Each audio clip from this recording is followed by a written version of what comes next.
Okay, hi everybody. So today I'm gonna talk about a topic that I think is might interact you.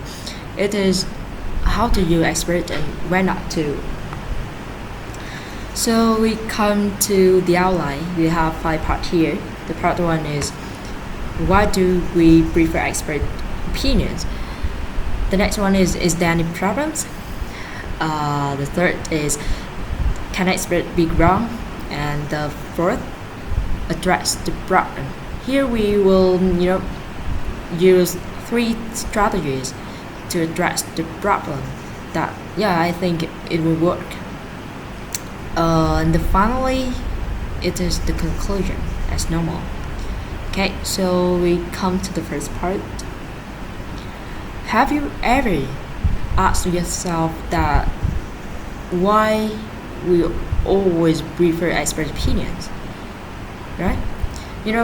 We all have momentous decision that we have to make, and also the important consequences that we have to face with. So whenever I myself have to deal with any trouble or face with any difficulties, I often talk things out with our friends. I scour the internet and search for books, but still,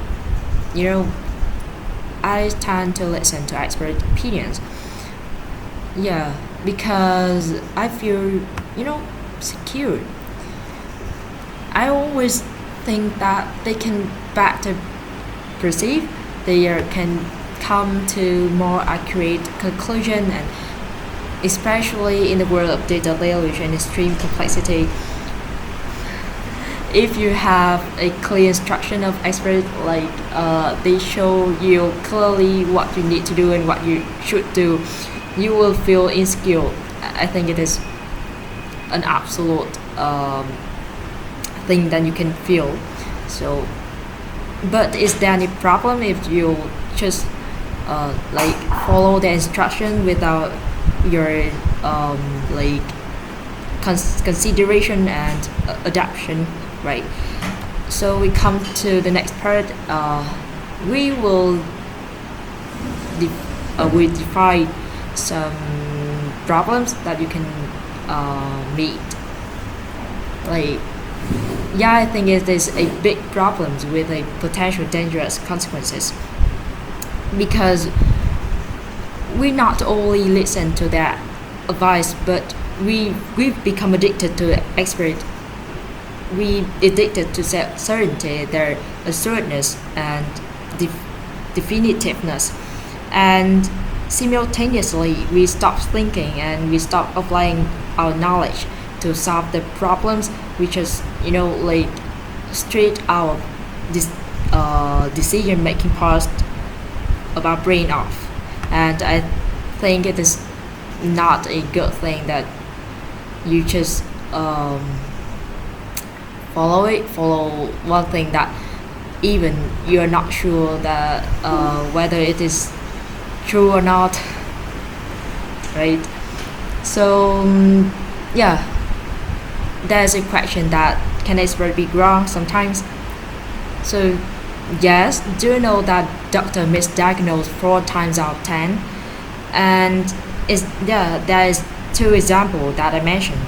The doctors in Victorian England sent women to asylums for expressing sexual desire. And another example in the United States is, the psychiatrists were still categorizing homosexuality as a mental illness. Of course, just up until the 1973. But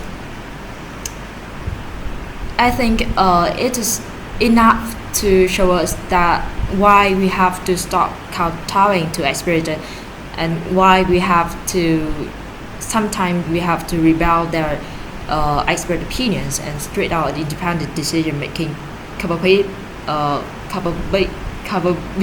on, right? So how we can do this?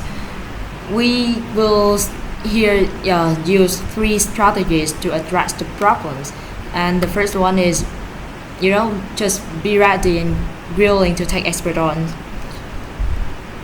Like I think an example is, let's say, whenever you want your doctors explain things to you in a language that you actually understand, like instead of using hypopraxia, they should consider a high fever as a excellent replacement, because we all see that it is easier to understand, right? And try to ask some question like, what are these assumptions underpin this, or what is the evidence, what has your investigation focused on, and what has it ignored. And if your doctors or your expert can answer all these questions, I'm very sure that you will have like more knowledge. So you can see, be ready and willing to take expert on is also that you are willing to learn more, you are willing to know more, you have widened your horizon. So I believe that it can make you smarter, and all the studies has proved that. So just do it. Okay, so second strategies is create a space called manage dissent. Manage dissent, like you try to create an environment that you can bring new diverse or even distorted opinions. Because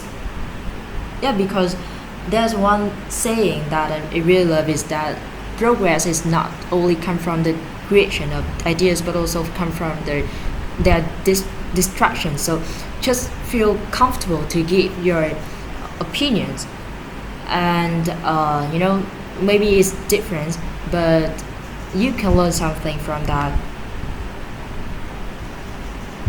And the third one is remove your false belief. Try to recognize the value of disagreement, discord, and difference. And a false belief that most of us have is, we often think the expert are person who have the high degrees with fancy titles and best-selling books, or a high status individuals. But I think expert is not only preserved of surgeons or CEOs, but they can be anyone in our life. They can be the shop girls, or even they can be your parents, right? So that's 3 strategies that I think we can apply to solve the problems. So finally,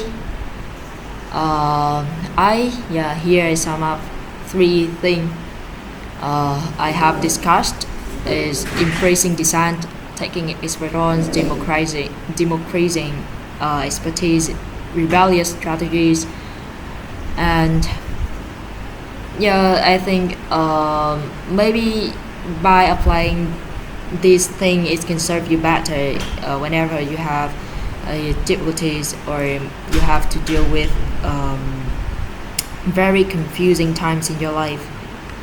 And trust you expert as you expert to figure things out, but always beware that's beware of their limitation, and of course our own as well. Okay, so thank you very much for listening to our presentation.